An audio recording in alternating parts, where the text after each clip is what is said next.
நெற்பவழம் இல்லைன்னா வைஜெயந்தி மாலா சொல்லுவாங்க. இது சீட்ஸ் பாருங்கள் எவ்வளோ பெருசு பெருசாக இருக்குது.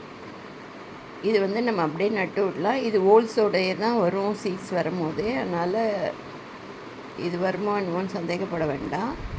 கண்டிப்பாக இது செடியிலேருந்து வரும்போதே ஓல்ஸோடு தான் வரும். நெற்பவழம்னு சொல்லுவாங்க, இல்லைன்னா வைஜெயந்தி மாலா சொல்லுவாங்க. கிருஷ்ணருக்கு ரொம்ப நல்லது இந்த மாலை போட்டால். நம்மளும் கூட போட்டுக்கலாம் கோத்து. நெற்பவழம். அப்புறம் இது பார்த்திங்கன்னா உத்திராட்ச கொட்டை. நான் நார்த் போயிருந்த போது பத்ரியில் இது அமர்நாத்லேருந்தெல்லாம் வாங்கிட்டு வந்தது. இதுவும் சேல்ஸுக்கு இருக்குது. இது ரெண்டுமே சேல்ஸுக்கு இருக்குது.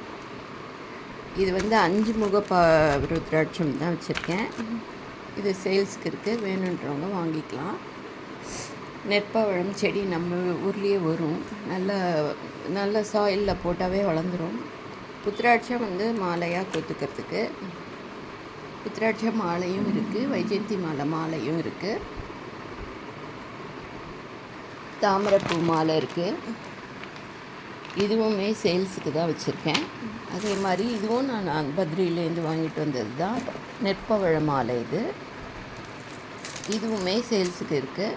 இந்த 2 மாலை, தாமரைப்பூ வித மாலையும் நெற்பவழ மாலையும் சேல்ஸுக்கு இருக்குது. இது மாலையாகவே இருக்குது. இதுவும் மாலை தான். இது தனித்தனியாக சீட்ஸாக இருக்குது. உத்திராட்சமும் தனித்தனியாக இருக்குது. இதுவும் சேல்ஸுக்கு தான்.